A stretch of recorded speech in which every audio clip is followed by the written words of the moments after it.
lot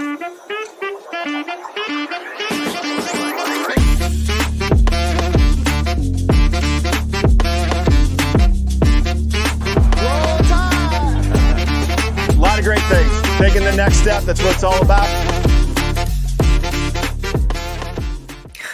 All right, happy hump day, happy Wednesday. I hope y'all like that new intro. Shout out to JT, Josh Tucker from Talkin' Bama, our new show, Saturday Nights Talkin' Bama, that's here every Saturday night at 8:30 Central Standard Time. He actually created the new intro for us, so we think it's pretty dope, but y'all let us know in the comments what you think, and be sure to go ahead and like and subscribe if you haven't already. We're going to be watching. Now, for real, just go ahead and hit the like button and go ahead and subscribe and hit that notification bell so you don't miss any videos. We have a hot show tonight. We're going to have a guest joining shortly, but it's not who you think, though. It's going to be someone else. So it's going to be a good show.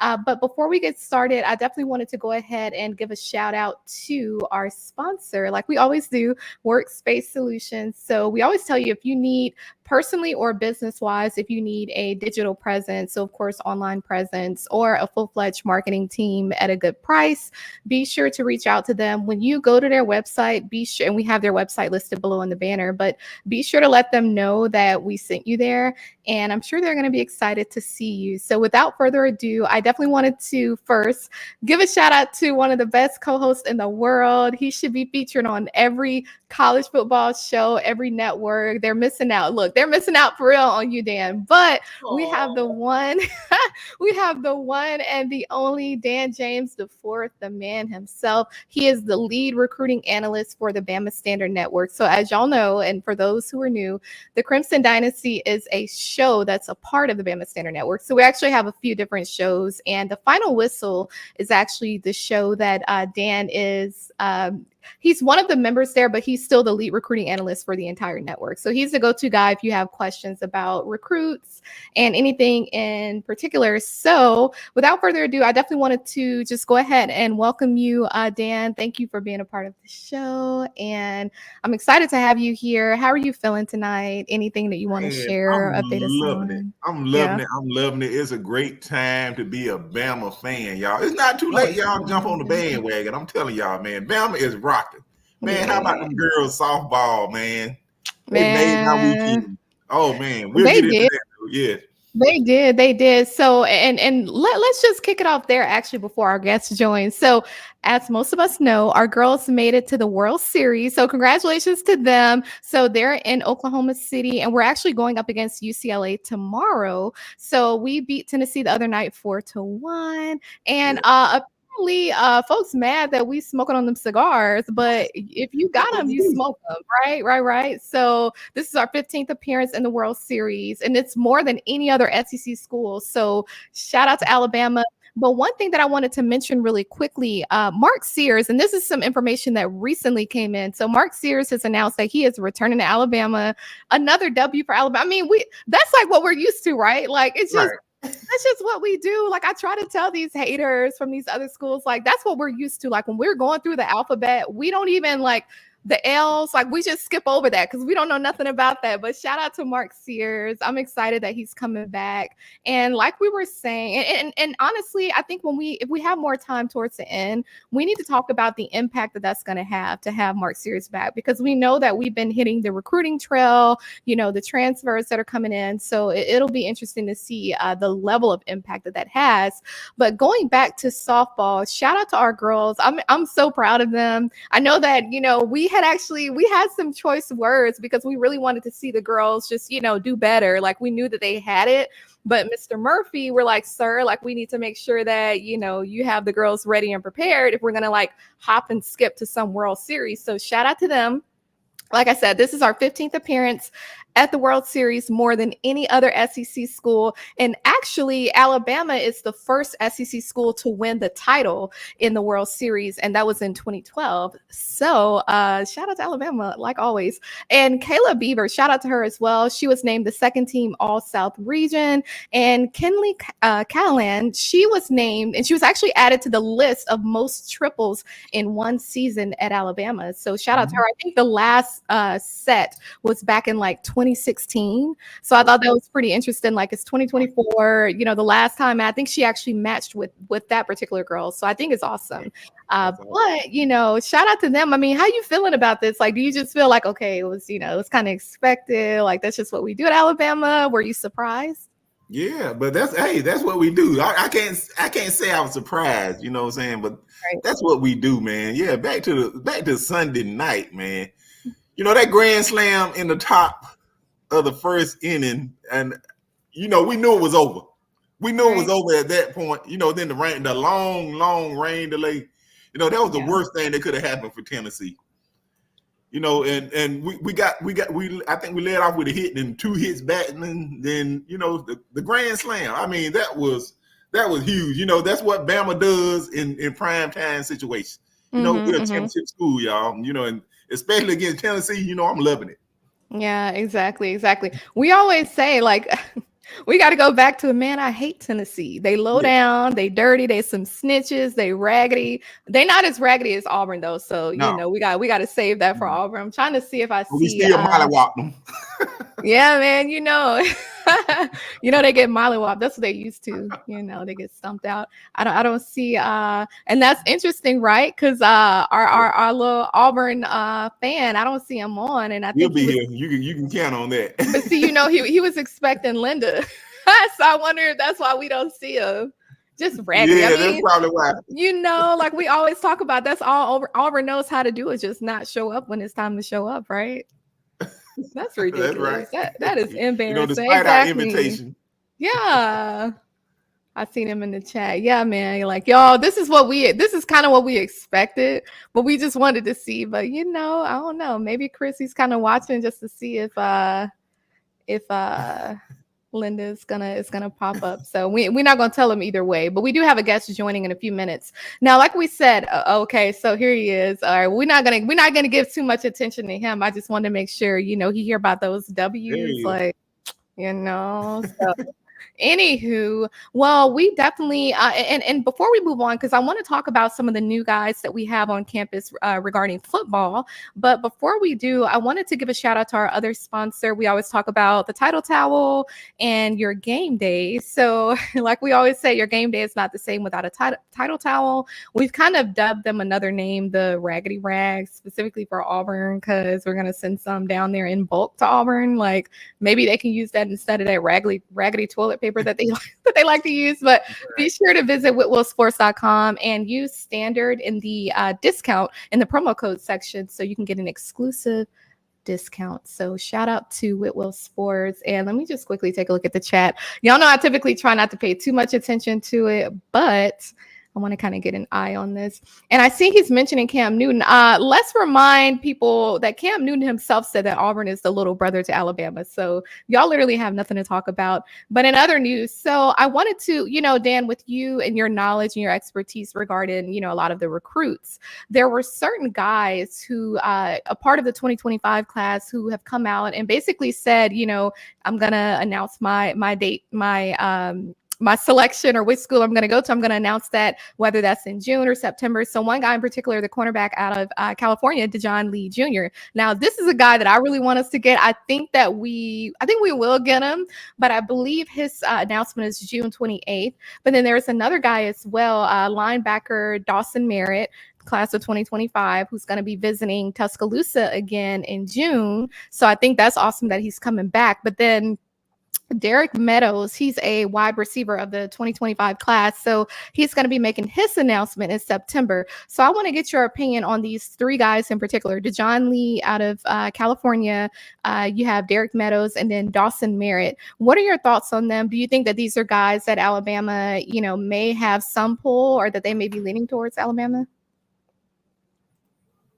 Okay, I can barely hear you, like you chop. I can see you. Well, now you're breaking up a little bit. Can you hear me okay?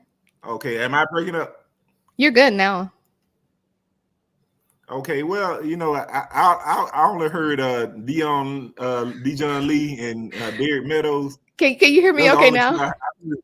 Yeah, I can hear you good now. Okay, Yeah. cool. Okay, yeah. So I was mentioning a few guys, and particularly Uh-huh. the 2025. And I want to save some guys for our guest that's going to be joining shortly. But I wanted to get your opinion. So a part of the 2025 class, right? We were looking at the cornerback out of California, Dejon Lee Jr. Now he's a guy in particular that I really want us to get. But there were two other ones. So there was one. He's a wide receiver, Derek Meadows, and he's going to be making his announcement in September. Dejon is going to make his in June. But then there's another guy, Dawson Merritt, and he is a linebacker, and he's going to be visiting Alabama again in June. So I wanted to get your take on these three particular guys. So Dejon Lee Jr., Derek Meadows, and Dawson Merritt.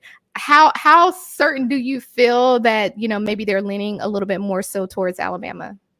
Okay, two of them for certain. If we were deciding today, I would go with Bama. That is Dejon Lee and Dawson Merritt. You know, Dejon Lee is between us and Georgia. You know, everybody else is just a hat on the table. Same with Dawson Merritt is us or Nebraska, and I think we're gonna win both of those battles. Now, Derek Meadows, you know, I'm gonna wait till after the visit. He hasn't been on campus yet, you know, so we're gonna wait till, you know, after the visit, and you know, I think there's a very good opportunity we could break into that Bishop Gorman, you know. Break into Bishop Gorman for the first time. I'm thinking, you know, there's a lot of great athletes come out of that school, but we've never had a success recruiting that school. And I think, you know, this is the year we can break that mold or curse or whatever. But I'm gonna wait on Derek Meadows. But if deciding today, yes, I say yes for us with Dejon Lee as well as Dawson Merritt. Those two I would predict in Bama's class right now.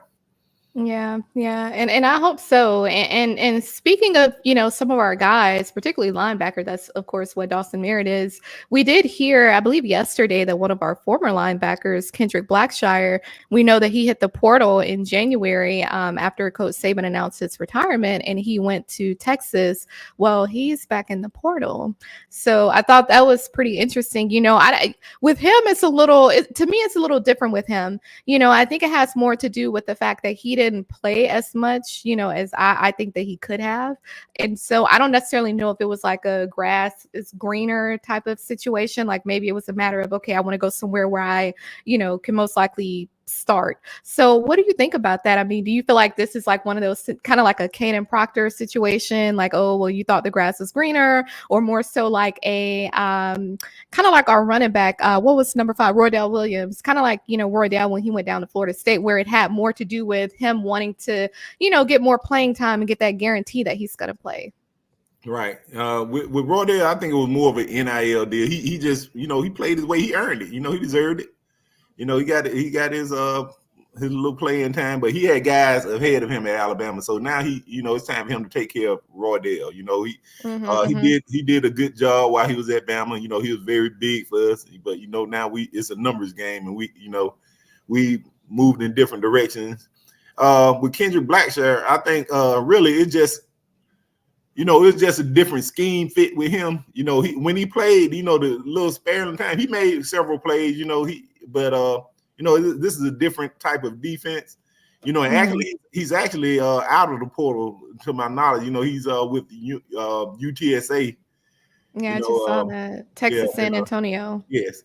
And but you know, I was the one that hated to see him because, you know, my brother Chris, he was all over. He put out a viral tweet, you know, about him when he first committed to Bama, you know. And you know, he put out the picture of him, and it went viral. And you know, that's one guy I hated to see go. I think maybe we could have used him in a different role. You know, maybe use him as an edge. So that's the way I always project him. He kind of reminded me of you know, they don't make him like this anymore, but a James Harrison with the Steelers. You know, edge setter guy, like, you know, we used Denzel Duvall a few years back. You know, I like him more in that role. You know, and more in run support. That way he'll be able to help more in run support and edge setting. But you know, who knows? You know, but I want to wish him well. Yeah. I think Texas San Antonio is a little interesting, to say the least. So, you know, I could have definitely seen him going somewhere else, to say the least. But you gotta do what's best for you. So he'll definitely get some playing time, out there. He gonna start. If anybody gonna start, he's gonna start. So he's back in the DFW area. So it's home. Yeah. Good old DFW. Yeah. Well, and speaking of which, so we know that some of the guys, particularly transfers, are on campus now. So of course, Kaden Proctor, you have King Mack from Penn State and a few others, and I wanted to kind of touch on them a little bit before we talk about the 2024 class. And I want to kind of save some of that for our guests as well. But how do you feel about these transfers? I know that, people had some mixed emotions regarding Kaden Proctor, but at the same time, I heard Coach DeBoer speaking very highly of Kaden and how, he's just excited to have, Kaden and, just the impact that he feels Kaden is going to make. But how do you feel about them? And are there any other transfers in particular that are now on campus that you wanted to mention? Yes, as far as Kaden Proctor, I was kind of when he came back, I like, you left, Mm-hmm. you went home, you took a quote unquote bag, even though it was a go back home, you wasn't really homesick, obviously. No, because you're back where you feel more comfortable at, which is home at Alabama. Mm-hmm. So my thing is, can we depend on you? Can we depend on you to be with us when times get tough? What happened when you go through the next round of adversity? Right. So that's something. It's part of growing up. You know what I'm saying? He's an 18-year-old kid. But let's hope there's more thought into it this time around. Yeah. And hope be there as far as a teammate. He got friends. Fans still welcome back with open arms. So I'm fine with it. As far as other guys, Deshaun Jones is one I'm really liking. Cornerback.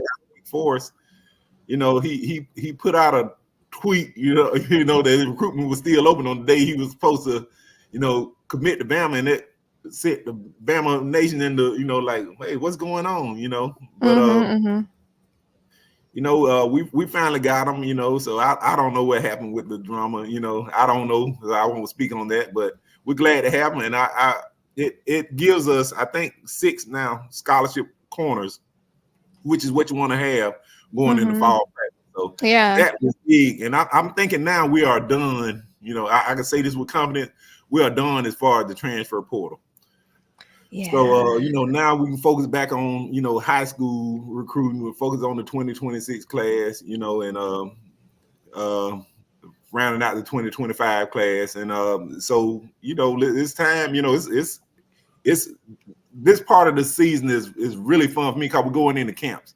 Yeah. And to me, the guys that earn the offers in camps, those are the guys you really want on your team. The guys that come in camp, those late offers, because they tend to have the highest hit rate as far as success. Yeah. A guy, he earned the offer in camp. You're like, oh, okay, he's going to be pretty good. I like the late offers after camp. So, gotcha. I don't get too much into the the early 5-star, guys, I ain't naming no names. Some guys, they were 5-star that never made it, never camped, but Rivals, 247, everyone else, they had him as a 5-star. And I was like, this guy, I like to see more out of him. So, you want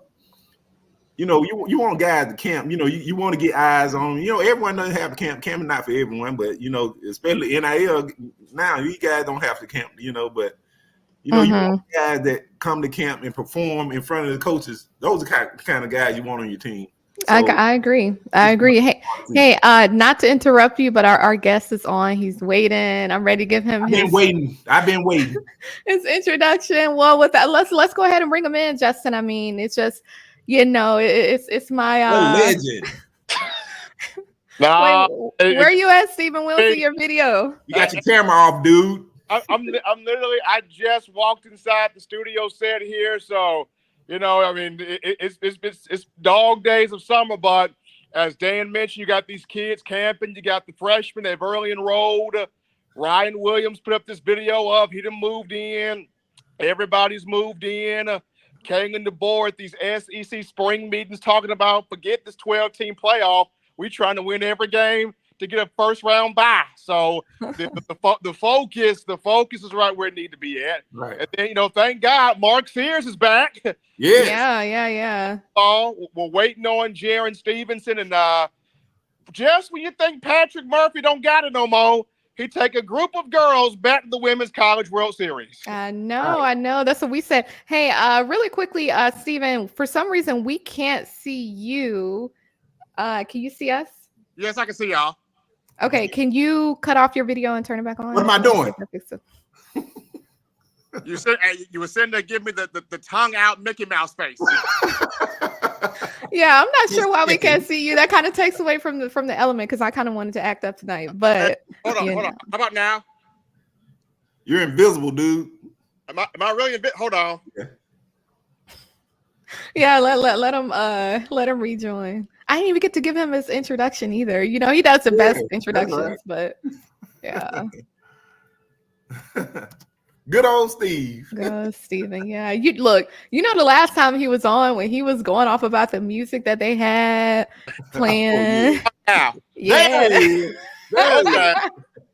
Man, look, Steven, you ain't even I couldn't even give you your introduction. I couldn't introduce you the right way, man. Like I understand, but I had to move chairs and everything. So I you ain't moving furniture, are you? I had to move furniture, man. It's something. You gotta move. He's hiding from Diddy. Oh gosh. Look, man. That's a whole different conversation. Mention my name and Sean Combs in the same sentence. Jesus, like I will not have that, Justin. No. Not have that. Well, y'all, for those who don't know, I know most of y'all know, but this is the one and only Stephen M. Smith from Touchdown, Alabama. And he also joins the Bama Standard every Tuesday night. This is the guy, this is the go-to guy. Anything you want to know about Alabama, if you just want to act ghetto, like I like to do with him, because you know how we do. So we got to cut up tonight, Stephen. So I just want to know, how you feeling? I mean, I know you mentioned Ryan Williams, but of course we couldn't really see you, so we couldn't get the full reaction. But I want to know, how do you feel about this, particularly this class of 2024 that's here? So like the Rico Scotts, I think Amari Jeffersons, Ryan Williams, all these guys, Quentin Reese. How you feeling about them? I like these kids. Hollywood Williams is Hollywood. So what we gonna do? But to get Rico, the last time we got a kid from Pennsylvania was Robert Foster in 2013. And if injuries didn't happen to Robert Foster, what he really could have been. Because that guy ran a 4.2 440. That guy was fast. So to go back to Pennsylvania to grab Rico, I'm excited to see what he do. Amari Jefferson is smooth with it. Had a very good junior and senior season out of Tennessee. Looking forward to watching him. Just a lot of good kids in this summer class that are here. I'm excited to see them, put these pads on soon, get after it, get after the weight room process, nutrition process. But I think of these guys, when you look at Hollywood Williams, what he can do as a wide receiver on the outside and the slide, I kind of want to see the brother on special teams, to be honest, because we haven't seen an electrifying punt returner since Jalen Waddle. So put Ryan Williams back there, got him return some punts. Now, I know fans will be like, Steven, why? Having an electric guy returning punts back there, somebody get hurt. Look, man, forget that. If they're explosive, put them back there, let them return them punts. I would like to see Ryan Williams do it, but I love all of these summer kids. They got the right mindset. I like that. Look, I think a lot of us, we kind of knew what to expect, but we really won't know until we see him on the field, Ryan. I believe that he's really about that hype that we're hearing about him. I'm going to say this. When you watch this kid play, there's so many mixtures of former Alabama receivers. There's some Jamison Williams in that kid. There's some Devontae Smith in that kid. There's some Henry Ruggs in that kid. There is some dog mentality. I'm going to outwork you, Julio Jones in that kid. Yeah. There's a lot to like about Ryan Williams. And he wants the expectation on him. That's what I love about him. He wants that. Yeah. And Bang and DeBoer had an event in Mobile a couple of weeks ago where he said, look, it doesn't matter what your classification is, we're playing you. It doesn't matter if you're a freshman, sophomore, if you're that dude and you're going to help us win a national championship, we're putting you on the field. So Ryan Williams has got this skill set where you just got to get this kid on the field. Yeah. Yeah. I'm excited to see him. Dan, anything from you? Because what I really want to do is sit up here and just name a bunch of guys, but I'm gonna let you interject and say, because I know you're our lead recruiting analyst, and I know that you know these names is probably much better than I do. But anything from your side? Any questions for Steven? Yeah, like I'm gonna tap on what Steven said. Man, that wide receiver room just got even much better with the addition of you got Rico Scott, Amari Jefferson, Ryan Williams. I mean, those are 3 primetime players that we're adding to our already loaded wide receiver room. I mean, just think about this, Dan. If you're Jamarcus Shepard right now, what is going through your mind as the wide receivers coach? We just saw you put 2 or 3 Washington wide receivers in the NFL draft. Yeah. Both of those guys were in the first round. Now you're getting your hands on a Hollywood Williams, a Rico Scott, an Amari Jefferson, a Kobe Prentice, a Kendrick utility knife law, Caleb Odom. Yeah. Like, you're getting your hands on some kids that can jump out the building. Yeah. If I'm Jamarcus Shepard right now, I'm like, all I need is some collard greens and cornbread. Wait, what about the turkey neck, Steve? And look, the turkey necks, the neck bones, the ham hocks, put them all in there. Not the ham hock. Like, we good to go then. We ready to roll.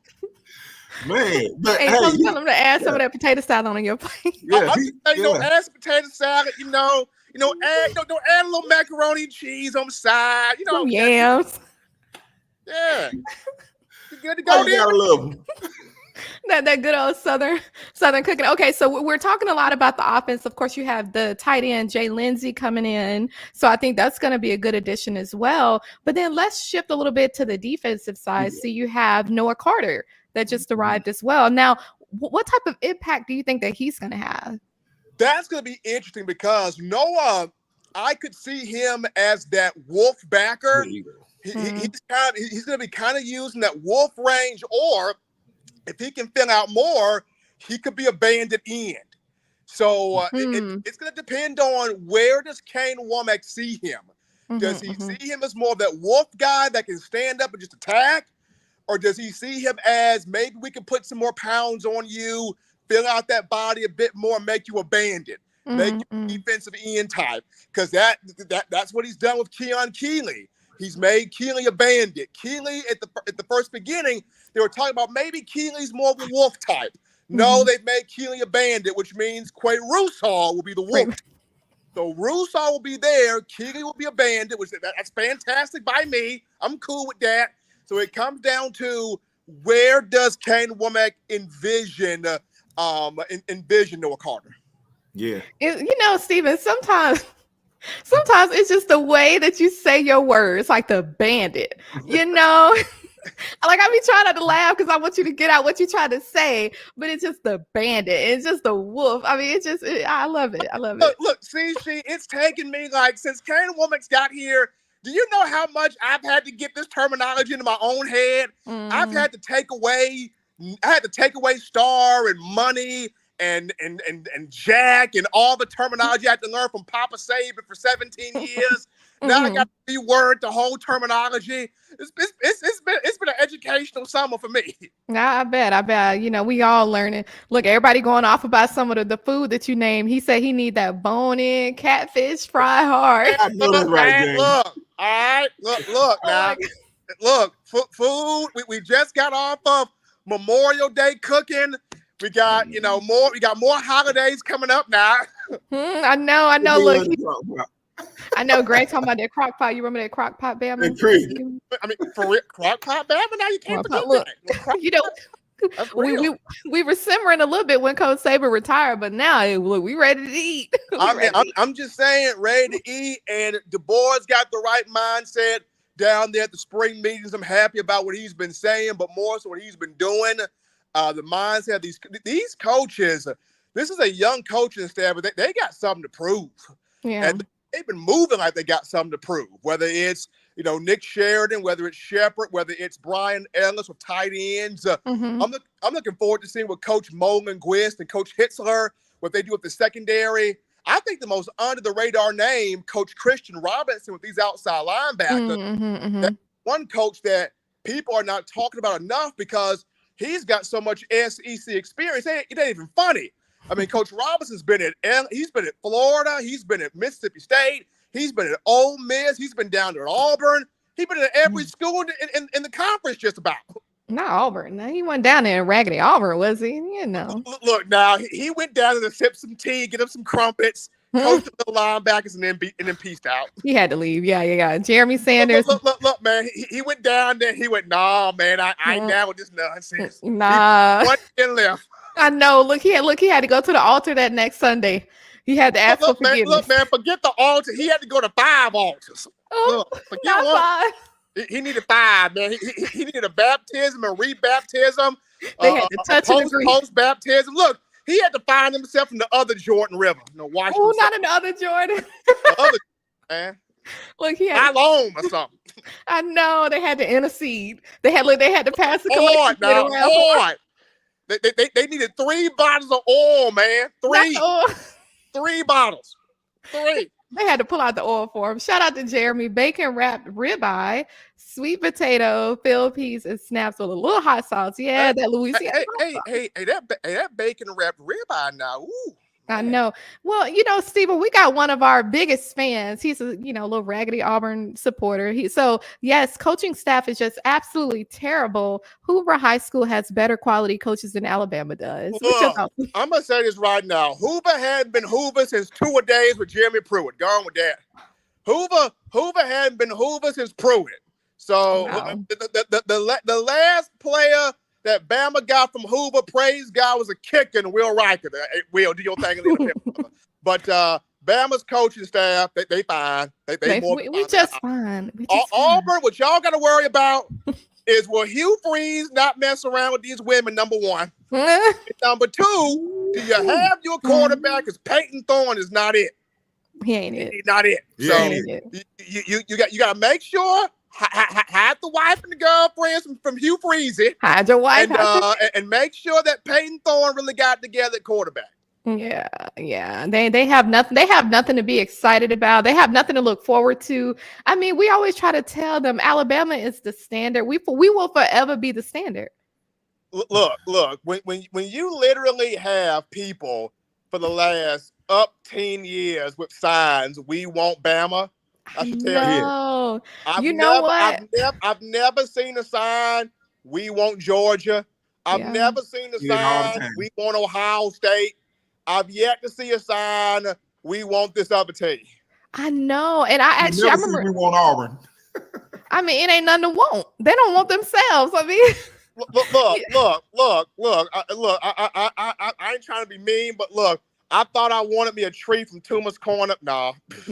You don't want that cursed tree. We like blessings over here. We don't do curses. John Parker Wilson was the best quarterback Alabama ever had. Sir, just look. Okay. You don't believe this stuff he typed. I'm just Chris, I see, man, you fell off the acorn tree there. So I'm just going to sit there and say this. Tua Tagovailoa, Bryce Young, Jalen Hurts, Blake Sims, Jacob Coker, AJ McCarron, Mac Jones. Yeah. I mean, that's it. And see, that's why his profile picture is exactly what it is. I mean, you had Cam Newton for 1 semester, and you couldn't even keep him longer than that. Exactly. You had to pay to get him. I mean, it's nothing to be proud of. You had Cam for 1 semester, and Cam barely even claim Auburn. Yeah. I know. He doesn't even know his way around Auburn. He don't. He didn't want to be in no raggedy Auburn. That's why y'all have been dubbed raggedy Auburn. Like, y'all are disgusting. Everything about y'all is just sad and pathetic. Like, y'all just wake up in the morning and you just know you're gonna fail at whatever you attempt. At least, it's horrible. But anyway, let's get back on topic, Steven, because we can go all night with them. I mean, they're just delusional at this point. But I wanted to ask you, speaking of defense, so there is a guy, I believe he's a defensive lineman, Steve Bolo, out of Canada. What is your thoughts on him? I haven't heard much about him, but what are your thoughts on him? Okay, so Freddie Roach went to Canada to check out Steve M. And I'm going to tell you right now, probably the most underrated freak on this defensive line. I think that this is a kid that once he feels out, once he gets it all the way in there, he can be something real nice. You Mm-hmm. watch the high school tape. I mean, the athleticism jumps off, the raw power. The kid's got raw power. He's got to get a little bit more refined, but he's got raw power. He's got raw strength. He's basically the Incredible Hulk. You just got to tame him a bit. You just got to find. You got to just refine him. He's got raw power, raw strength. He's got tools. He's got real tools. But the thing with Freddie Roach, can Freddie just refine it? If Freddie can refine it, Steve M is going to be something to deal with. Yeah. And we talking to the other Steve M. So, the one and only Stephen M. Smith. If Freddie can refine. Now, the thing I got to say about Freddie Roach, since 2020, he has been slowly building. Yes. Slowly building. You look at, this past season, what he did with Justin the Boygby, who had the neck issue. 2022 helped him get drafted. What he did with Fedarian Mathis, what he did with, Christian Barmore. So Freddie's been slowly building, but this is the year where he's got some dudes. He's just got to let off this chain. Yeah. Freddie got some dudes. You got James Smith. Let James Smith off this chain. Exactly. Let John Keeley off this chain. Let LT over. Let all of them off this chain. You got dudes here. And in this 4-2-5, it's going to start that defensive line, primarily your two tackles. Tim Keenan, Jaheim Otis, eat everything moving. Them two. Leave no crumb. Everything moving. Yeah. Look, it made me think about one of my favorite movies, Colombiana, with Zoe Saldana, where she literally tells the dogs, eat. Just one word. Just when they come out the tunnel, just tell them to eat. They know what time. I mean, my thing is like, this is Alabama. Like that's all you have to, literally all you should have to tell these guys before they come out that tunnel. This is Alabama. I mean, seriously, that's what Freddie has got to do this year, is get all of those guys off the chain, because if that defensive line does its work in this 4-2-5, then we're about to see a big year from Deontay Lawson. Jahad Campbell's going to go off. And that makes it a whole lot better for this defense secondary, where you got some dudes here in the secondary. So all you got to do, Freddie Roach, Jamie Mosley, let these defensive linemen off this chain. Let all of these guys just tear everything up. Leave no meat on the bone. Tear it all off. No meat on the bone. Look, that's just what we do, right? Like, I mean, we leave none on the bone. That's just who we are. We just gotta get like shirts made for the whole Bama program. We got catchphrases. We just gotta put these on shirts. Have the players wear them out there. They know what time it is. Look, we already got the Raggedy Auburn shirts, though. I don't know if you had seen. Yeah, a few episodes ago we actually promoted it, but it's still there. So we're gonna advertise them again. We're gonna add to it though, because I think the Crock Pot Bama, that was one that we wanted to, the raw power. Crock Pot Bama is one we got to go with. And the more I think about no meat on the bone, we gotta have like some defensive linemen and just put no meat on the bone in the background. Like, look, just have a plate with some crumbs on it. I'm just saying, like, we'll get with Greg Byrne. I'm pretty sure his schedule has lightened up by now. We'll get with Greg Byrne on that. Yeah. I think we should. We gotta make another trip out there to T-Town. Here we go again. So from Auburn, Stephen Smith must have drank a 5-hour energy or something. He's way too excited about mediocre players. I don't need 5 hours, man. I'm natural energy, man. I wake up in the morning. There you go. Let's go. I mean, so I don't need a 5 hour. These players aren't mediocre, son. These are 5-star kids. They're just ready to eat. These are 5-star kids. A lot of these kids are ready to be first-round picks in next year's draft. But he's ready to eat. I mean, Saban just put, 10 guys in the NFL this past draft. And Kagan DeBoer said, hey, Saban, I appreciate you letting me inherit this group right here. So I'm going to put the next 10 to 15, end up for 2025. I know, but we see how many Washington players were drafted, too. I mean, Washington had about 11, 12 drafted. So, look, people don't realize DeBoer has won wherever he's been at, whether it's NAIA, whether it's at Washington, whether it's, as an offensive coordinator, Fresno State, he has built a culture. So he's going to do it his way. We all saw in the spring where The music playlist was bumping from. Look, they had you turned up, Steven. I mean, look. They had you acting up. Before I get out of here, there was one practice I wish y'all could have been at. There was one practice where they played old school Biggie from start to finish. Man. They played every Biggie song off the Ready to Die album. Had it all going. Man. And I'm just like, you know what? I looked at Kagan the boy. I'm like, you know what, man? You might be my long lost brother, Kagan the boy. I think so. I think so. Like Kagan the boy had them all like going start to finish. So he know what he's doing. He knows exactly what he's doing. The coaching staff knows exactly what they're doing. Jalen Milroe has had an incredible offseason so far. He's going to be at the Manning Passing Academy next month. So that's even more wisdom he going to glean. Todd Simpson's had a very good spring, summer. I mean, Justice Haynes is on a mission. J.M. Miller's had a good offseason. I'm going to just say this. The offensive line, even with Caden Proctor back, I'm just saying that Caden Proctor's actually dropped some weight. It's crazy. So it's going to be a very, very, very good season coming up here.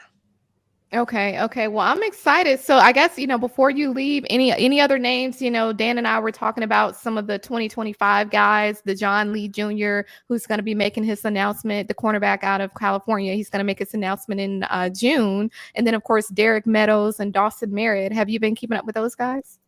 All of those guys are good. I mean, all of those guys are good, even down to the linebacker from Georgia that has committed here. That kid, I know Kirby Smart recently offered him, but he's locked in on Alabama. I know so many people are kind of upset that, Jamie French choosing not to come, and he got the whole Lamborghini deal from Texas. Look, it's cool. Like, this is what college football is now. But I'm going to say this, Courtney Morgan, DeBoer, this entire coaching staff has been hitting that ground in recruiting. Bama's made up so much ground with so many of these kids. June, July, these camps are going to go stupid. They're going to go stupid. I mean, that's just what we do. That's just what any final words, Steven, any final words. We can talk about the food. Because one thing you didn't mention when we were naming the greens, the cornbread, the red velvet cake, man. Look, man, you got that's my favorite. Cake, you got sweet potato pie, you got pecan pie. Pecan pie, that's my look. Whatever you're trying to get to, that's the mission. Whatever you're trying to get to, it don't really matter what it is. Just whatever you're trying to get to, when you open up the door and mama, grandmama, great-grandmama got that whole pot in her hand, baby, we got it on the kitchen table now, baby. Now, do you want the lima beans too? Not the lima beans. Peas back here. What you mean you don't want no cream corn? I just spent all day slaving on this cream corn, baby. You ungrateful tail. Oh my God. Cream corn. What about the black eyed peas, Steven? Oh man, black guys. We got some bell pepper in here now. Not the bell pepper. The black eyed peas. Oh my God. I'm hungry, man. Look, Steven, next time we go to Tuscaloosa, I don't know if you stopped by the peach cobbler factory. I told you had to go there when you went. Look now. So I'm waiting for you because we gonna both go. I'm ready. I'm ready. I'm always ready. Look, we'll have to plan it because I need some of that food. I need some brisket from somewhere, and I need that peach cobbler, and then I'll be good. Now, it's been a pleasure, Steven. I love having you on. The energy that you bring. These haters, they don't know what to do. All we know is W's, man. I'm actually about to get some of those Cuban cigars imported in, actually, and we're gonna make sure we have them on deck because if you smoke them if you got them, but you also smoke when you got the W's. So look. So I'm happy Bama softball is able to smoke theirs up against Tennessee. Yeah. I'm proud of Coach Murph. They're back in the College World Series. Coach Murph, if you can hear me right now before I sign off, in this Women's College World Series, I need 2 favors from you. 2. Number 1, mix up the lineup, Murph. We got to have some power in this World Series, Murph. Mix the lineup up. I don't care what you got to do. Mix it up. And then number 2, Murph. Number 2. Please do not wear Kayla Beaver out on that mound. Let Kayla go as far as she can go. Mix up this pitching, Murph. because if we can win this World Series after this up and down season we didn't have, Murph, I'll be proud of you, Murph, but please do that for me. Yes. Well, we're playing UCLA tomorrow. I think it's 11 a.m. Central Standard Time in Oklahoma City. So shout out to our girls. All right. Yeah. What'd you say? I said, please beat Oklahoma. No, I thought it was UCLA. We're playing in Oklahoma City. We're UCLA tomorrow. UCLA, absolutely beat UCLA. But if you end up somehow facing Oklahoma, take Patty Gasso down. Take her down. Yeah. I'm tired. I'm seeing Patty holding every trophy up there. Oh my God. Steven, I'm just surprised that you just like your longevity, like you don't pass out. Like, I mean, you don't run out of air. Like you don't get hot in your shenanigans. Man, look, man. God made me this way. I just signed the paper. Well, thank the Lord, then, because that's just natural talent. Any of these people, these ESPN folks, and everybody else, SEC Network, everybody else, y'all see Steven. He's the guy. I don't know why he's not on somebody's network yet, but Steven is just a matter of time. We got our guy JB. Did Steven get rid of the couch from last night? Man, JB, before I get ahead, JB. Deacon won't take his couch back, man. Deacon will not take his couch. I've been calling Deacon to tell him to get this couch. He and the first lady don't want their couch. I'm about to sell it, man, because I've been getting on Deacon about the couch. Gotta let go of that couch, Steven. Let go of the couch. Look now. If Deacon don't come at this couch tomorrow, I'm putting it in the junkyard. Period. Yeah. I think that's a good move. Or you could ship it down to Auburn. I mean, that's probably the best thing they're gonna have down there. Auburn isn't even worthy for this couch. Nope. I got this couch from the Deacon. It'll be a sin to give up this couch to Auburn. So there you go. Y'all gonna need a substantial seed. Look, Steven, this has been awesome. I love it. Thank you so much, brother Steven, brother from another mother. It's always a pleasure to have you on. I hope that everything is going well for you and your family, and we'll have to have you on again soon. Oh, absolutely. Y'all take it easy. Yes. Have a good night. Good night. Don't give a pass about number 10. Hey. Hey, okay. We'll give a piss about none but the tie. Because look, if they ain't wearing crimson, put it in the chat. If they ain't wearing crimson, I mean, I'm not gonna say it, but if they're not wearing crimson, I mean, that's it. All right. You know the rest. I mean, put it in the chat. Let them know. Because like I said, I got my cigar. I don't smoke, but I got my cigars coming in because I like, those nice Cubans, the really good quality. Smoke them if you got them because we got all the W's. Like y'all hoping and wishing for them and praying for a miracle. Alabama got them. We got them. Yep. So no doubt.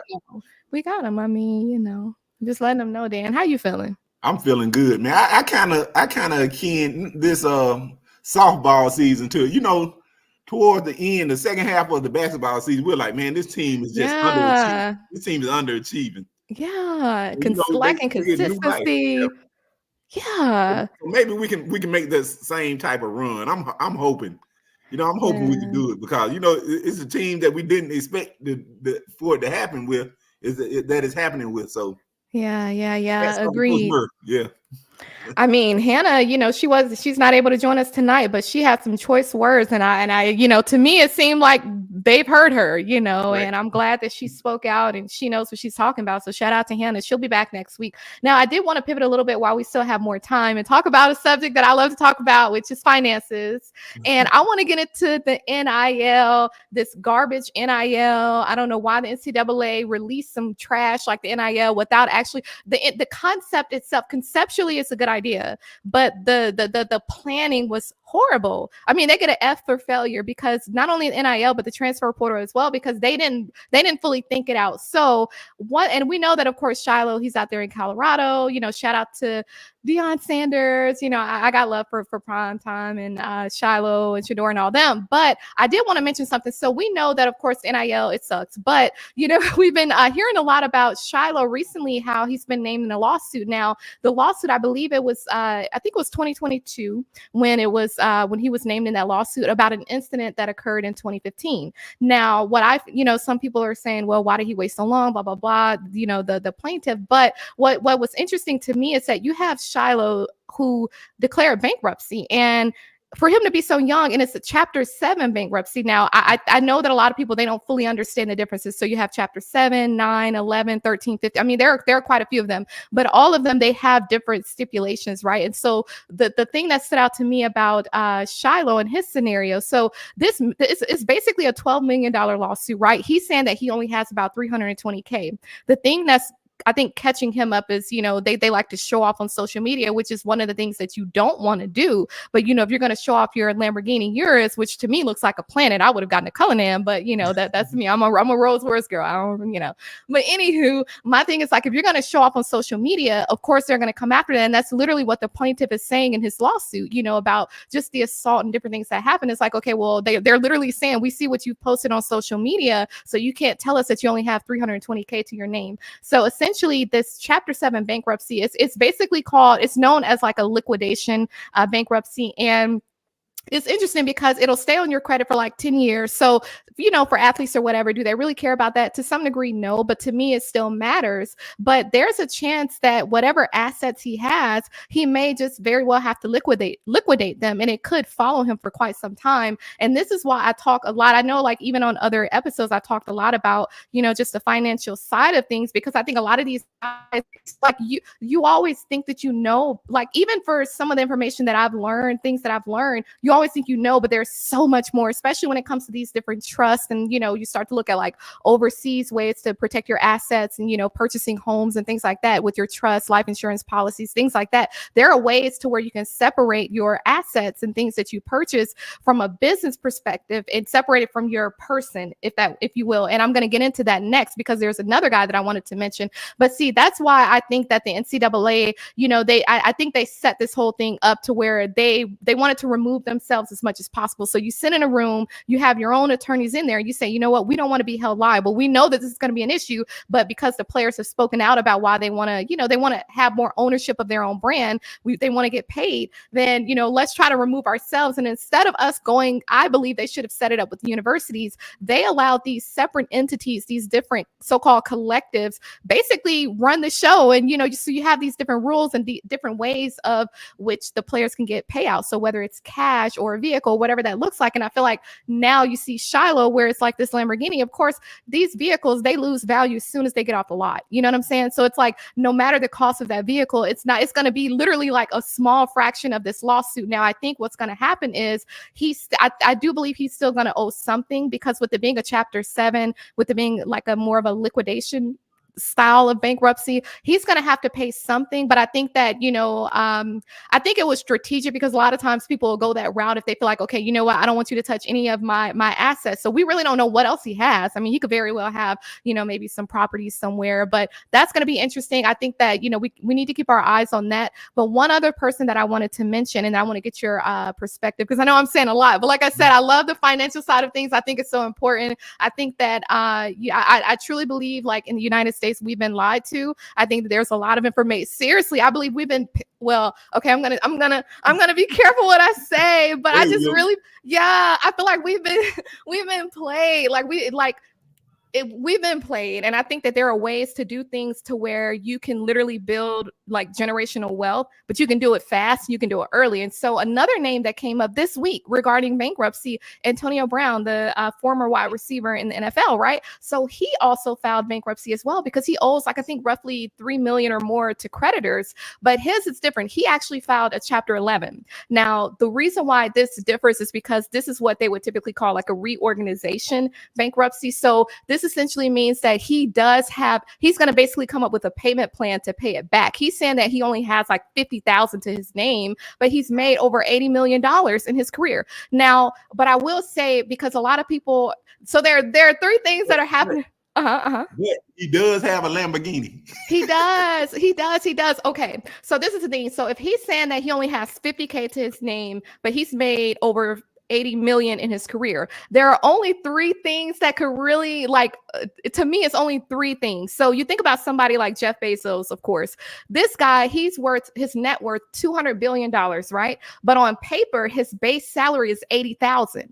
So when you think about what Antonio Brown is saying, to me, it's not too far-fetched, because you see like some of the billionaires do the same thing, and there are ways to do that where you can still do that legally. So I think it's 3 scenarios. I think that either a lot of the money, maybe he established some businesses, LLCs, and he purchased homes, or maybe through a trust, to where, technically he has that money in assets. And I would think that it would be under a trust, or in a structure like a trust, to me, so they can keep that separate, so that they can't come after that, especially if it's overseas. Then it's going to be much harder for the creditors to come after him if that's the case. So it's either that, or he is just simply lying, or he just mismanages money. But the point of all of this is, especially for players who are watching, because when I talk to them, and even like some of the ones from opposing teams, I like to talk about the financial side of things, because I think a lot of times these guys, they come from backgrounds where they didn't really have much, right? And so especially within the Black community, it's like literally every generation you're having to basically press the reset button, and it's not generational wealth that's being passed down. Maybe there's a house that gets passed down,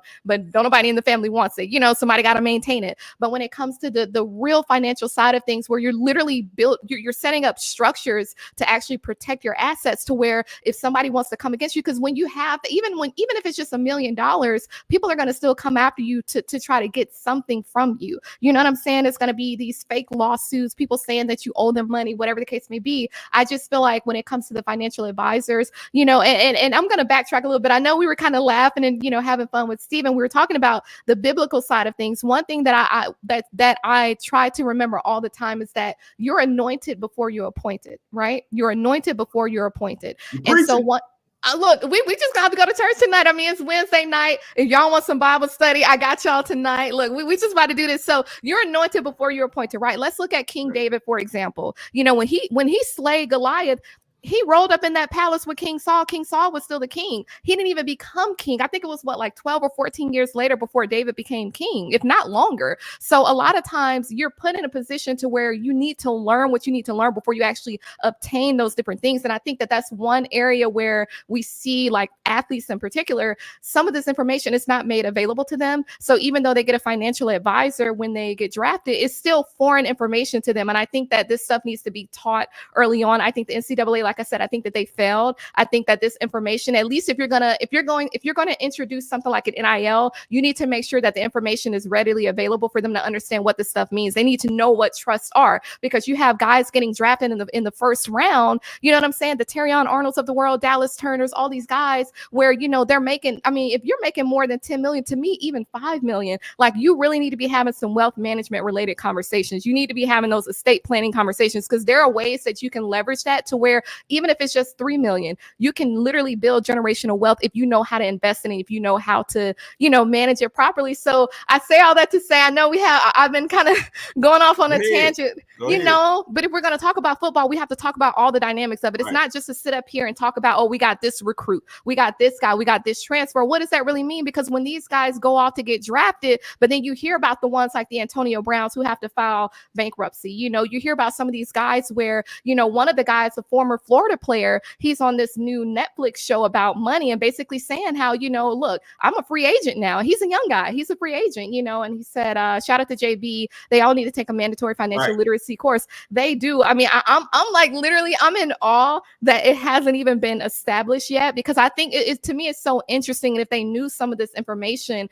they would feel so much more comfortable. You know what I'm saying? Like, it goes beyond, if you want to buy a chain, that's cool, but you still need to buy assets that actually appreciate in value, because if the value of the dollar decreases about 5 to 6% every year, and your investments only bringing about 5% every year, it balances out. You know what I'm saying? Like, you're not even making any type of profit. At least I think if they had the exposure, even life insurance policies, for example, there's a reason why the Rockefeller family has been able to build and establish and maintain wealth so many generations versus the Vanderbilts, where they just crashed out. The Rothschilds, there's reasons why this stuff happens. Learning how to leverage life insurance policies, learning how to take out tax-free loans on your life. And you know, it's so much, and how you can like structure businesses to where you can put your business under the trust. You can purchase different things, real estate properties, life insurance policies under your trust, and all of that stuff is separate. So even if someone wanted to pursue you from a lawsuit perspective, that stuff is still separate. And shout out to Ty as well. Look, we always are excited to see you on. He's one of our loyal supporters. He's always on and showing love, and we appreciate it.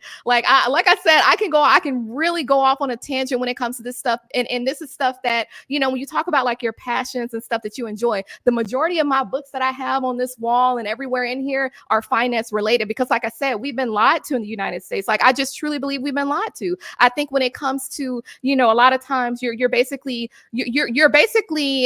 programmed to work for the system, if you will. You know what I'm saying? Like, you work your 9 to 5, the government takes out their taxes on the front end, you get your money, and then you're paying more taxes because you still have, you know, your sales tax, you know, if you sell any stocks or whatever, capital gains, all that stuff. So by the time you actually have money, you ain't got nothing to show for it. But then you set up a business where, you know, well, I'm not going to go down the rabbit hole, but like I said, I mean, maybe at some point we can have a dedicated episode to this stuff. I just wanted to point that out because, you know, Shilo Sanders, of course, Primetime Sun, you know, shout out to him. I love what they do. I love what they stand for. I hate to hear about this bankruptcy, you know, and just because it does follow you. But of course, there are ways around it. And I'm sure that he had shout out.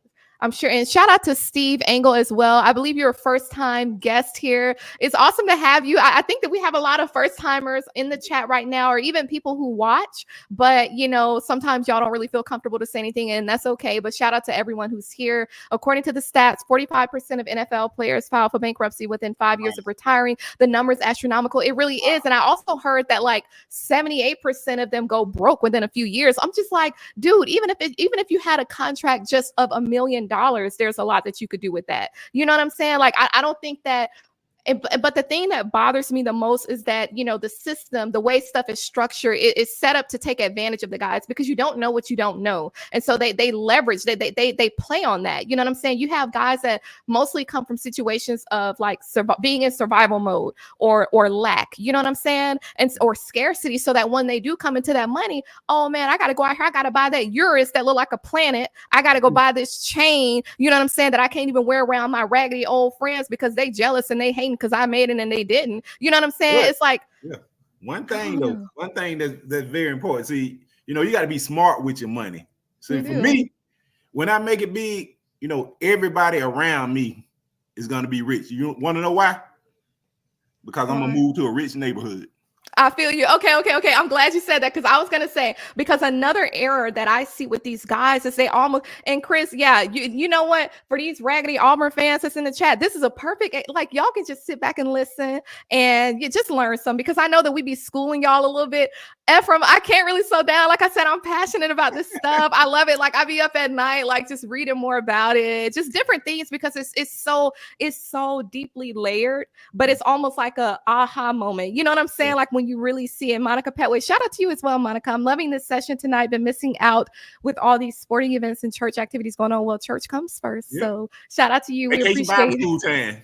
Yeah. But one of the things, I'm glad that you said that, because a lot of times these guys tend to feel like, and I've heard them say that before, like, oh, I'm gonna buy my mama a house, or and I get it, or they'll, you know, oh, I'm gonna go back and give, you know, to my homeboys, blah blah blah. But my thing is like, I don't owe you nothing. Like, I hate to say it like that, but you really have to have that mentality, because these people, that's why these guys go broke after a few years, because you almost feel like you owe somebody something. If you're going to give someone something, never give them the principal. You know what I'm saying? Give them the interest, give them the dividends, give them the interest that you give them some of the return. You know what I'm saying? So your principal is your investment. So if you invest a certain amount and you're getting back, let's say 9% each year, at least give them some of that. You know what I'm saying? Like, you never, because at that point, how are you building wealth for your children that you plan to have someday? So I just think it's like, it's more of a mentality thing, a psychological thing, I think. And I really think that, you know, it goes really deep. One of my favorite books, Secrets of the Millionaire Mind, that's a book that I've read once. I read twice. I've read 3 times.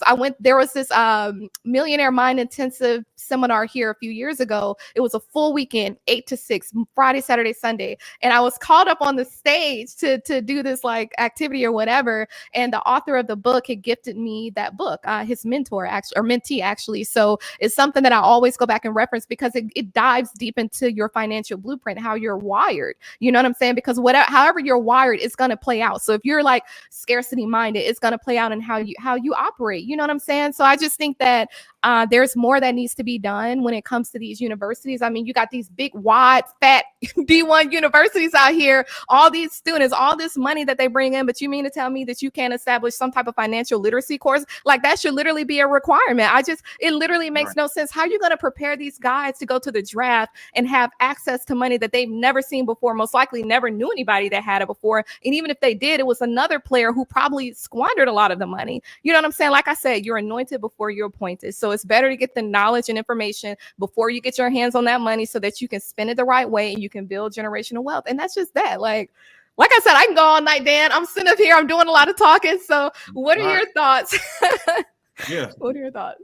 I definitely, I think Coach Saban had a good program set up. We talked about 45% of the players, Yeah. Only a small amount probably went to the University of Alabama. You think about the NFL success rate.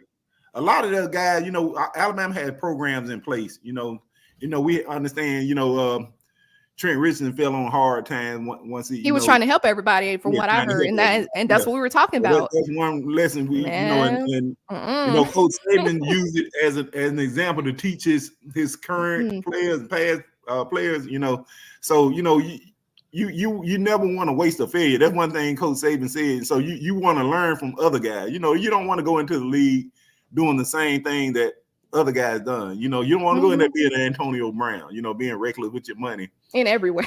Yeah. In every way. Right. So, it's just, you have to be frugal with it. But like you said, I can't say it much better than you did. You're the financial person. You're the finance person. I honestly, I love it.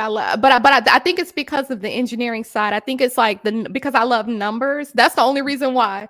Everyone needs a Sishi in their lives to keep them in line. So much knowledge. I'm just trying to share what I've learned. I mean, it's just, I love it. I love this stuff. But another thing too is that people think that their way of, when you come into money, I never hear it like that. Give them the dividends and not the principles. That's what I'm saying.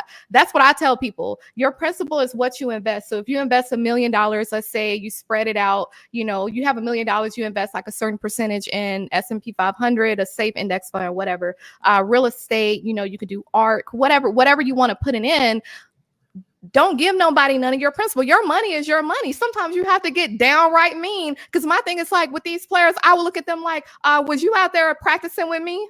Were you with me when I was at study hall late at night? Were you with me? In the gym? That's what I'm saying, right? That's what I'm saying. Like, were you with me when I was getting cussed out by the coach? No, you were not. So I don't owe you anything. And a lot of times the best thing that you can do to help people is because look, the problem that a lot of people have is not necessarily a money issue, it's a knowledge issue, right? So you can't fix a knowledge issue with money a lot, and vice versa. To some degree, it can only do so much, because that's why you see lottery winners 3 years later, they're broke. So the best thing you do a lot of times is maybe if you want to buy them something, get them a course, enroll them in a seminar, something to where they can, kind of rewire their way of thinking. And then maybe later down the line, you can give them some money. But my outlook is don't give people the principle.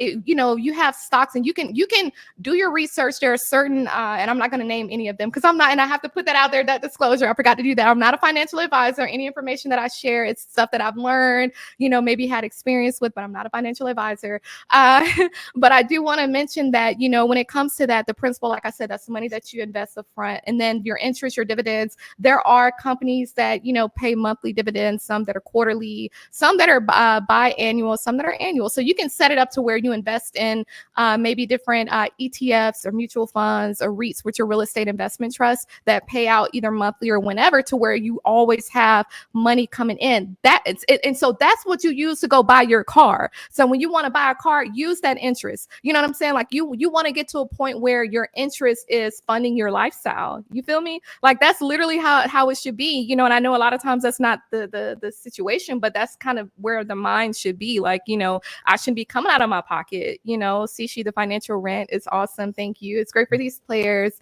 and the listening audience as well. You're more than welcome. You're more than welcome. I mean, we all need to. There was a time where I had to dig deep, and you know, like I said, we've been played in the United States of America, and I say that because it's like when I travel to other countries, and I'm just like, man, this is crazy. Like you go to countries where it's tax free, you know what I'm saying? I'm just like, man, this is crazy. Look at all these taxes that we pay here. But see, when people look at like a Donald Trump, for example, or different people, and they feel like, oh, you know, they're not paying their taxes, they're getting over. That's not always the case. There are legal ways in which you can only pay a very small percentage legally, because you're not liable to pay any more in taxes than you're actually obligated to pay, and that's another thing. But I'm gonna stop it there. I've gone on like a 10-minute rant, or maybe even more. But I had to say that because you have a college student filing for bankruptcy. This man is, you know, and I understand that the injuries were pretty bad, but it's like $12 million. I mean, that's crazy.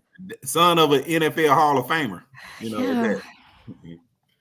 That's crazy. That's crazy. Well, hopefully everything works out. You know, I think that particular one, that chapter 7, I think that stays on his record for like 10 years. And it does matter to some degree when he wants to go out and purchase stuff, you know, depending on like what he uses to purchase it. But I'm going to end it here. Anything else that you wanted to say, or any thoughts about softball, football?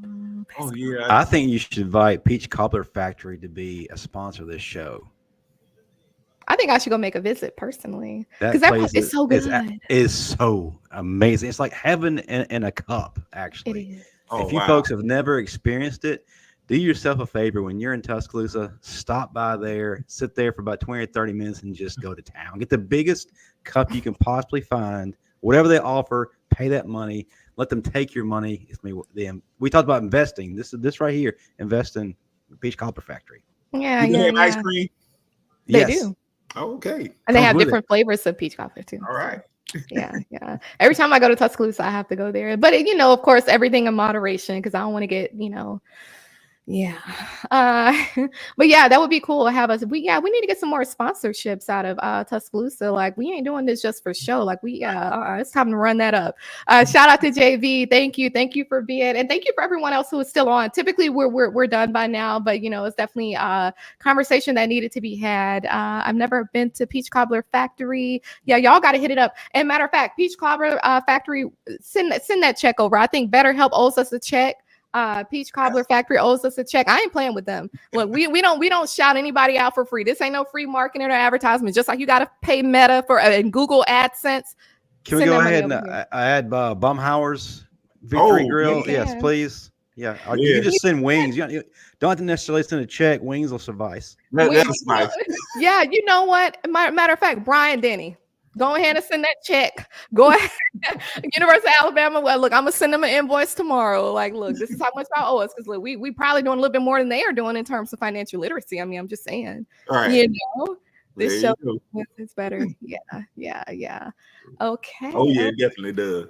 Yeah. Well, you know, we had to, since you know we're here tonight and not at Bible study right now. You know, we had to add some of that word, and I don't care what people think about that, because at the end of the day, if you don't have God, you don't have anything. A lot of people about themselves, and everything is about themselves. It's always somebody that's bigger than you, and that's God. He gives and he takes away, so we need to make sure we're good stewards over what he gives us, and that's just is what it is. You know, everybody don't like talk about God, but we're gonna talk about him because we have to. We ain't playing none of that over here, so you know.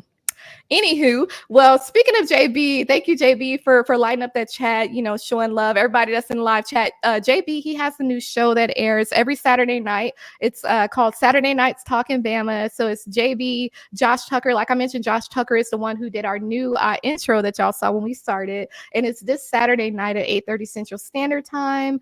And I think that's going to be all. Yeah, I think that's Yeah, be sure y'all catch that. I see y'all are still in the chat. I'm just trying to, we're gonna ignore Big Mouth Chris and the little Auburn minions and everybody else. And then we also have Teague's Take, I believe 9:15 tonight Eastern Standard Time. So Teague's Take is airing tonight. So be sure to show them some support. They always have good takes, good information.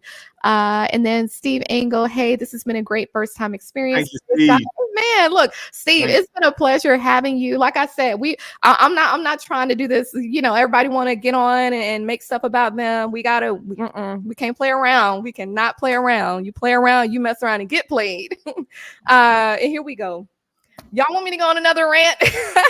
You guys definitely gonna need a lot of God this year. There's gonna be a lot of prayer. Look, sir, like we said, go ahead, head up to that altar this Sunday. I don't know if you go to church or not, but head up to somebody's altar, get that oil put on you and get prayed over, because you are delusional, sir. You are suffering from a spirit of delusion, and hopefully you get delivered from that, because that is not of God. He came into the chat peeking. See if Linda P was in here. He did. That's a look. He's usually the first one, y'all. Everyone who's still on. This guy, he's usually the first one on every single night. But we were gonna have one of our great supporters, Linda P. She couldn't make it tonight, but she's gonna probably be on next week, possibly. But we're definitely gonna have her on. So you had to join a little late, sir, because you ain't want none of that smoke. But look, we definitely gonna have Linda on, and let's not even announce them whenever she comes on. It's gonna be a surprise. Yeah, it's gonna be a surprise. Christian Hughes, I've been on Marvin Constance's fitness book. I have been doing great, but now I feel a cheat day coming soon. Peach Cobbler Pit. Man, I think Justin, you're on to something, because we mentioned Peach Cobbler Factory, and that's yeah. Okay, well, they're gonna get a phone call tomorrow as well. We ain't playing no games. Like I said, BetterHelp, everybody else, just name them. Hampton Inn, Bryant Denny, Mal Moore. I mean, just everybody, all the facilities that's named after the former players and athletic directors. Yeah, send them checks, write them checks. We talk about investments, go ahead and write them checks. So we can get those sponsorships going. Look, because we getting them bags. We don't play no games over here. And then I'm waiting on my Cuban cigars, Chris Williams. I know that y'all don't have a reason to get cigars, but we do. When we smoking them, smoking on that 4th and 31 pack. That toilet paper. I know. That stuff burned too easy. You gotta be careful. I just throw it in the the barbecue grill pit. Just just throw it on in there. let the fire come up a little bit more. Shout out to Brian Russell as well. Yeah, the rants, but I'm not gonna go on too much of a rant anymore. Steve Engel, everyone should get the salvation God has for you. I have mine, and it's great. There's no greater love. There's no greater love when you know God. I'm telling y'all, look. Shout out to Steven. Yeah, because we definitely in them last days. I mean, if y'all can't tell now, I don't know how much worse stuff has to get for y'all to really, realize it. I mean, better late than never. House in order. Get your house in order. I mean, people think it's a game. People and you got people in the pulpit trying to play with God. Y'all better stop. It's gonna come a time when it's gonna be too late, and the time is coming pretty soon. We think it's been crazy lately over the last couple of years. We haven't seen anything yet, unfortunately, but we gotta get right. We can't just sit up here talk about Alabama football and then act like we didn't know that God bless us to have all these victories and make the impact that we have. I mean, if God gives you a platform, what you gonna do with it?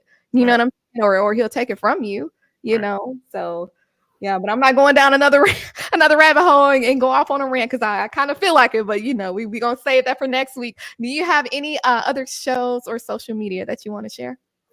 Yes, definitely tune in every Tuesday night, to the final whistle. I was unable to be on last night. Work got in the way. Sorry about that, but I'll be back next Tuesday. Catch me right here every Wednesday night, Stephen Engel, right here, 7 p.m. Eastern, 6 p.m. Central, right here, the final whistle. Y'all can catch me on X at the final whistle, Dan. X. Catch me on Instagram whenever I retweet stuff or repost stuff. Dan James the Fourth. But y'all be sure to tune in, support our others. We have the Tees Take tonight. We have sports talking with JB, on Saturday nights. Y'all tune in. We have a lot of content for Alabama fans. You don't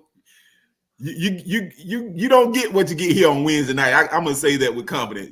Wednesday night is very special. I love this. I love what you do. I appreciate you CC, Hannah, shout out to Steve and them for coming on tonight. He always brings the energy.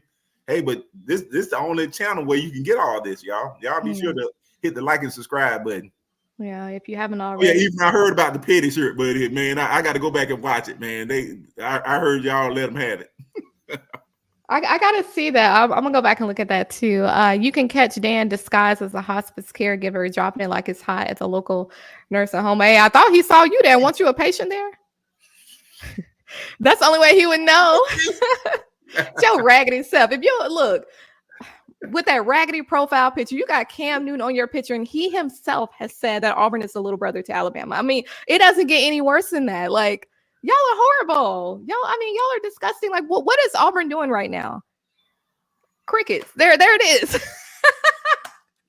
They're not doing anything but watching us. Like, we understand, and I feel blessed that we can bring you just this awesome content. You know what I'm saying? Just have this great dialogue. Well, you have a new subscriber now. Thank you, Stephen. God bless you. God bless you. God bless all y'all. I'm so happy that we have the best viewers. And be sure to let your family and friends know about our network, because we're doing some special stuff, and have them join as well. But shout out to these little minions that come in from particularly Auburn, because they just disgusting. They just raggedy. I mean, because they lose all the time. I mean, they sit around all summer and wait on the 5 and 7 season. I mean, come on now, really. That's awesome. They wait all. Look, they show up at fall camp. They have their little raggedy spring practices just to have a 5 and 7. Like, it's just pathetic. They don't even have a season this upcoming. I mean, it's just horrible. It's really horrible. Hugh Freeze will be gone in 2 or 3 years. I know he's disgusted. I mean, thank you, coach. Yeah, he has to be disgusted. 5 and 7 season. Y'all ain't got nothing to show for even having a program down there. It's just disgusting. And then they're gonna be in Tuscaloosa this year for the Iron. I mean, as much as I want to be there for that game, I'm just thinking about it. I'm just like, I don't want to it's just so gross. They're so gross. Oklahoma gonna push them further down into irrelevancy. They're gonna get banned. They're gonna get kicked out of the SEC. Like, y'all shouldn't have been here in the first place. So like, y'all give the SEC a bad name. You look horrible out there in your little raggedy blue. Like, yeah, we're not doing all that tonight. Because I can go on a whole different rant, but we're not gonna do that tonight. So this has been awesome. You can find me on Instagram at beauty_of_intelligence. You can find me here every Wednesday night, 7 p.m. Eastern Standard Time, 6 p.m. Central Standard Time. Like we said, be sure to hit that notification bell so that you're notified even before we actually go live, so that just in case we have any time changes, perhaps. But it's been awesome. Shout out to Monica. Like, look, I told y'all gotta go back and watch the last 2 episodes, because we went completely in. Like, I mean, Chris, you and like the way Auburn fans, they don't wear shoes. They sit up there in their little wooden huts, sitting up there tap dancing on the floor with their dirty feet, just dusty. Like, how are you just dusty from head to toe? Like, your whole city is raggedy. Your stadium is disgusting. Your locker room, no one wants to go back there, running out of a tunnel. The P. Diddy tunnel. Like, what tunnel are you talking about? Like, that's disgusting. Don't nobody want nothing. We don't want no parts of that. Like, no. They had to create another mascot, you know what I'm saying? Because they couldn't say Go Tigers, because they're not even the best Tigers in the conference. So they had to, we'll say Eagle, War Eagle. They had to come up with another chant. And that's still horrible. Yeah, they're just embarrassing. They're embarrassing to the entire college football space. Brian Denny looked like P. Diddy was. You wouldn't know. I heard you were down there in them tunnels with. Yeah, but Auburn takes it from Bama like Meek Mill. Ooh, that's hilarious. That's disgusting. That is horrible. That's perfect for them. We gotta put that on another shirt. Some with Auburn and some with Meek Mill. What he said. Hold up, wait a minute.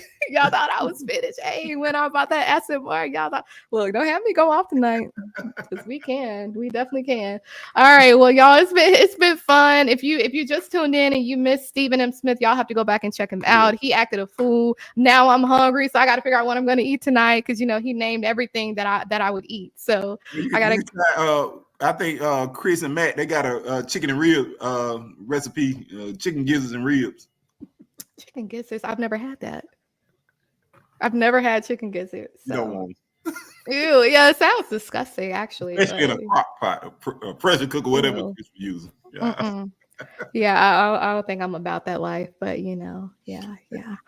All right. Well, it's been a pleasure, y'all. We had a lot of fun, and it's going to be exciting next week. Be sure y'all are back next week. I know we don't have to tell y'all that, but yeah. Yeah, JV, this country food. Yeah, we love that country food. That's right. Yeah. All right. Well, it's been an honor. And Roll Tide Roll. Be sure y'all are back next week and have a blessed night. And Roll Tide. Roll Tide. Blitz, Bama, blitz. Hey, she too bougie. Look, Ed, let me who you talk about? Every single time they wait right to the end to try to say something slick. They wait right to the end to say something slick. I don't know who you are, sir. Look. All right. We up here talking about God now. I'll just pray for you. I'll pray for you. I'm not gonna go off. I'll pray for you. You have a blessed night, sir. She too bougie. Sir, you can never. All you can do is sit back there with your lack of a profile photo. Like, absolutely not. And I hope you're an Auburn fan because you sound like one. You're definitely not an Alabama fan talking like that. I mean, if you are, then we need to kind of, take you back to where you came from. All right. Well, yeah, it's been an honor. Y'all better leave sit like y'all know what time it is. Look, I move completely differently than what y'all used to. So, you wake up at Florida State. That's right. That's the Florida State fan. That's right. Florida State. Yeah, that's what we figured. Y'all still sour because y'all didn't make it in the top 4 in the Final Four. Y'all shouldn't have been in there in the first place. Y'all were not a top 4 team. You didn't want to show up and compete against Georgia because if you were really about that life, y'all would have showed up against Georgia. If y'all were really about something, but you had to opt out. Y'all were not deserving of being in a thing, and that's why they mad. Like that's why they mad. But it is what it is. I'm so tired of y'all up there talking like y'all belong. Now, Chris like Williams loves Ohio State. Oh, you know why Florida State got Roydell Williams and Malik Benson, don't you? Why? Oh my goodness. They wanted to actually have playoff experience on the team. He loves Ohio State all of a sudden. Exactly. Chris like y'all had. I love Ohio State. I love Ohio State. Well, yeah. Well, you can keep that too. Yeah, I got time today. Like I'm not playing with y'all, and I don't know why y'all feel so like. Yeah, not everybody playing. Y'all. That's the thing. People going around playing, but not everybody playing. Sir, you're a Florida State fan. You sit back and you be quiet and you learn something. Like you don't come on here running your mouth. Sir, go check our track record, sir. We get W's over here. That's our legacy. We are the standard. Y'all got to come to Alabama and get our players. Like what? Y'all got to come over here and recruit our players to actually be worth talking about. You can even show up against Georgia. How you have the majority of your team opt out, but y'all up there crying, talking about y'all should have been in the top 4. How? What? How y'all didn't want to play the team that we just beat? That would have been the perfect time. Florida State is going to save Roydell's career. So Roydell ain't got no problem with his career. He's about to play his last year, and he's going to go straight to that draft. Georgia tore that y'all out. He's helping y'all out. Exactly. Y'all are undeserving of Roydell, and I'm sure he's disgusted every time he wakes up. He's just using y'all. That's it.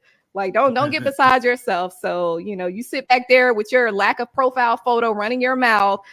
Like, nah, you can keep talking. Now you're gonna wait until the show about to end. Or what? You don't know how we do. Check our episodes a couple weeks ago. Doesn't matter, AD, because Florida State doesn't matter. Nobody cares. Nobody want to see him. That's what I'm saying. But see, that's so. But you know what, Ed? I'm glad you said that because that goes back to the raggedy NCAA. Because they did set that precedent to make people think that all you had to do was win every game, and they should have clarified that because it's not just about winning. Like you need to be playing the. If you're going to be the best, you have to play the best. It's not enough to just skate by. Roydell is going to get drafted from FSU. Sir, Roydell built his career at Alabama, and he was a part of the Alabama standard. The best y'all can do is get players from Alabama and hope and pray for the best. That's it. That is it. Okay. Well, we went 30 minutes over. Meatloaf. Man, I love meatloaf. Oh, man. From there. Turnip greens, mashed potatoes. Hey, that's amazing. Send us some. Yeah, please send me some because that sounds amazing. Or like some chili. Like I actually make some of the best chili though. So we dinner at Stephen Angle's place. Yeah. Be sure to save us a plate. Thank you in advance. All right. Well, to all those other haters, y'all just sit back and be quiet. Like meaningless bowl scrimmage. Sir, you being on our YouTube channel is meaningless. But go ahead and hit that subscribe button. I'm glad that we can offer knowledge to you. You can be as mad as you want to be. The facts are still facts. We still smoking on them W's that we have. We still the standard. Y'all watch our games more than we do. You know what I'm saying? They know more about Alabama football sometimes than we do. I'm just like, you telling me let me turn my TV on first, like it's pathetic. It's pathetic. Yeah. But make sure you're on time next week, Ed, so that we have a lovely group of supporters who I'm sure would love to engage with you. I'm not mad as long as the admin does something about it. It's nothing to do about it, sir. We win and we win fair. That's it. You know what I'm saying? Y'all thought that just winning every game was going to be enough, and you barely did that. Didn't you struggle against Boston College? Didn't you struggle against Florida? I mean, let's see if they make the 12-team playoff this year. Let's just do that. Yeah. Like, I mean, and I like Jordan Trail. Like, I don't, you know what I'm saying? Like, real recognize real. I like to see good teams win, but we have to be realistic. Like, y'all were not about to waltz into any championship game, Rose Bowl, or any other one and win. Yeah. Like, guess what? Gonna be in that 12-team playoff too. Exactly. I mean, anyway, okay, well, it's been a good one. Be sure you're back on next week, Ed. And Chris, I know we don't have to tell you. You know, he's going to be here. We just make his night. I mean, I'm just so happy. But anywho, Ed, Florida State would have won. No, you won. Y'all didn't even want to play Georgia. We beat Georgia. How y'all going to say we didn't deserve to be in the Final Four, in the top four, but you didn't want to play the team that we just beat? That would have been your perfect opportunity to show that we were deserving. National championship, you know? Yeah. Like, come on. Like, have some type of, anyway, that's done. That's in the past, sir. So hopefully, you know, you're done crying about it, because we're done talking about it. You know, I mean, it didn't end the way that we really wanted to. I mean, to be honest, you know, we wanted to go all the way, but all right. Well, we'll end it here, y'all. Roll Tide Roll. Be back next week, and we're gonna have a great show next week. Roll Tide Roll, like you said, a week or two ago. Peace up. Peace up.